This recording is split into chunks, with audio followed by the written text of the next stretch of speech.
दुनिया में कई लोग भूत पिशाच पर विश्वास करते हैं तो कई लोग इसे महज वहम मानते हैं। मगर ये एक ऐसी सच्ची कहानी है जिसे सुनकर आपको भी आत्माओं पर यकीन होने लगेगा। ये कहानी इसलिए भी अहम है क्योंकि यह उस देश की है जहाँ विज्ञान पर तर्क पर विश्वास किया जाता है, जहाँ अंधविश्वास की कोई जगह नहीं है। हर हर महादेव दोस्तों, आज की कहानी हमारी ऐसी कहानी है जो आप लोगों के रोंगटे खड़े कर देगी। कहानी है एनेलिस मिसोल की। उसका जन्म जर्मनी के बावरिया शहर में 21 सितंबर 1992 को हुआ था। परिवार ईसाई धर्म से ताल्लुक़ रखता था। वो लोग धर्म को लेकर बेहद कट्टर थे, जो ईश्वर को मानते हैं और अपने धर्म का प्रचार करते रहते हैं। परिवार वालों को देखकर एलिसा ने भी यही सोचा था कि बड़े होकर वह अपने धर्म का प्रचार करेगी, मगर शायद किस्मत को कुछ और ही मंजूर था। जब एलिसा 16 साल की हुई तो वह एक टेम्पोरल लोब एपिलेप्सी नाम की बीमारी का शिकार हो गई। इस बीमारी में मरीज ने न सिर्फ अपनी याददाश्त खोने लगता है बल्कि उसके अपने शरीर पर कोई कंट्रोल नहीं रहता। एलिसा के परिवार ने उसे पहले अपने गुरु को दिखाया। जब गुरु इस बीमारी को ठीक करने में नाकाम रहे तो परिवार एलिसा को डॉक्टर के पास ले गया, मगर 5 साल तक लंबे ट्रीटमेंट के बावजूद एलिसा ठीक नहीं हो पाई। धीरे धीरे वक्त बीतता गया और वक्त बीतते बीतते एलिसा की तबीयत और ज़्यादा ख़राब होती गई। ना वो कभी खुलकर हंस पाती थी और ना ही कभी खुल के रो पाती थी। बच्ची की तबीयत दिन पे दिन ख़राब होती जा रही थी। वह अजीब और गरीब हरकतें करती, जिसे देखकर परिवार और भी परेशान हो गया। और फिर उन्होंने समझ लिया कि उनकी बेटी कोई बीमार नहीं है, उसके अंदर शायद कोई भूत प्रेत का वास हो गया। इसके बाद एलिसा के माता पिता ने सोचा कि इसे चर्च में किसी पादरी को दिखाना चाहिए, क्योंकि वो क्रिश्चियन परिवार से थे तो पादरी वगैरह को दिखाने के लिए गए। उससे पहले उन्होंने एस्ट्रो ओड नाम शख्स को घर बुलाया जो उनकी जान पहचान का था। एस्ट्रो ने देखा कि एलिसा फर्श पर पड़ी हुई है। जैसे ही एलिसा ने एस्ट्रो को देखा तो फर्श पर ही पेशाब कर दिया और उसे चाटने लगी। इसके बाद वह पास पड़े कोयले के टुकड़ों को खाने लगी। इस दौरान एस्ट्रो ने नोट किया कि एलिसा के चेहरे पर एक अजीब सी हंसी है। ना वो खुलकर हंसती है और ना ही वो खुल के रोती है। वह एक ऐसे एक्सप्रेशन देती है, वो भी अजीब सी हल्की और अजीब सी हंसी सी। वह तुरंत समझ गया कि एलिसा के अंदर किसी शैतानी आत्मा का वास है। एस्ट्रो ने एलिसा के माता पिता को सलाह दी एलिसा के झाड़ फूक या तंत्र मंत्र का इलाज करवाना चाहिए।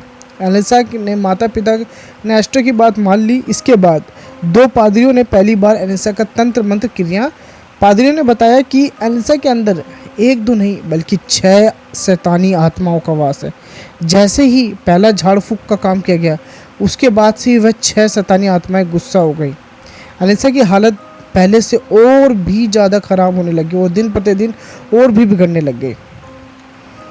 मोटी मोटी चैनल से बांधे जाने लग गया। एलिसा को ख़राब हालत को देखते हुए दोनों पादरियों ने दोबारा झाड़ फूक किया, मगर परेशानी ये थी कि एलिसा कभी एक जगह टिक कर नहीं बैठती थी।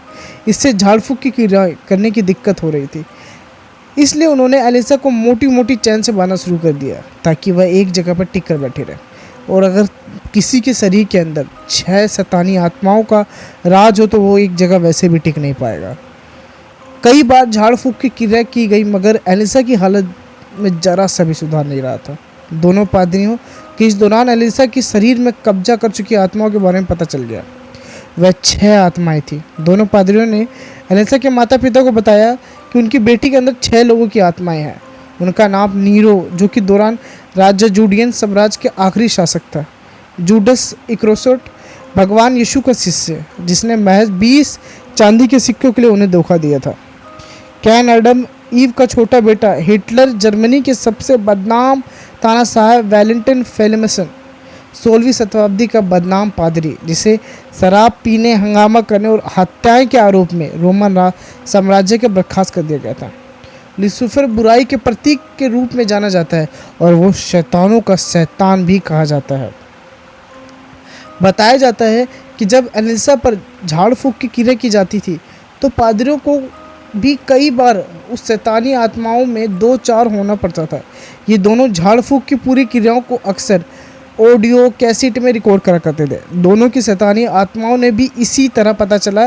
दरअसल जब वो एलिसा पर झाड़ फूक कर रहे थे, उन्हें उससे पूछा कि तुम्हारे अंदर किसकी आत्माएं हैं।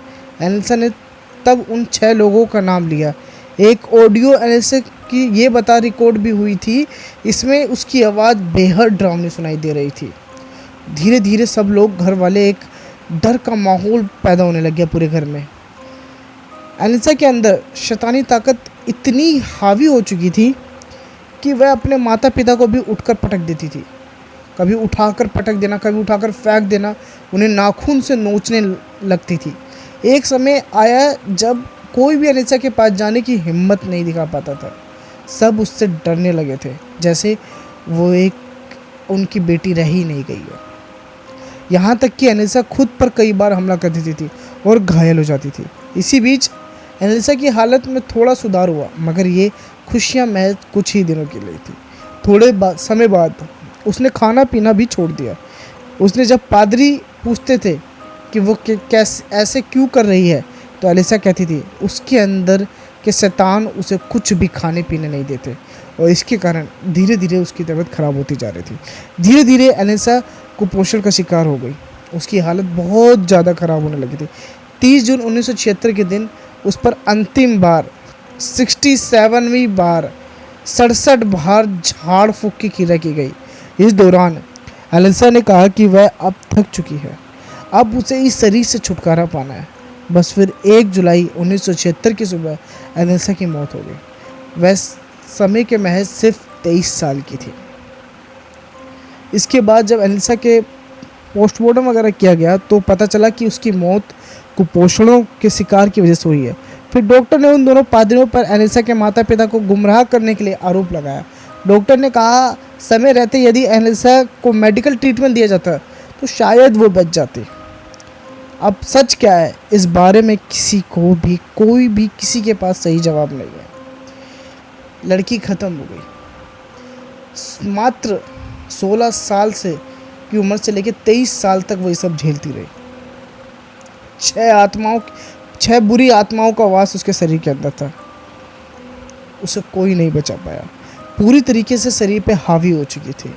67वीं बार 67 बार झाड़ फूँक करने के बाद भी कोई असर नहीं रहा। ये एक ऐसी दर्दनाक कहानी थी, सच्ची घटना थी, जिससे पूरे जर्मनी को झिझोर के रख दिया। ये कहानी यहीं ख़त्म होती है। प्लीज़ हमारे चैनल पे को लाइक और सब्सक्राइब करें। आपके एक लाइक और एक सब्सक्राइब से बहुत मोटिवेट होता हूँ मैं। और भी ऐसी कहानियाँ सुनने के लिए हमारी कहानियाँ सुने, हमारे चैनल को लाइक और सब्सक्राइब करें। हर हर महादेव दोस्तों।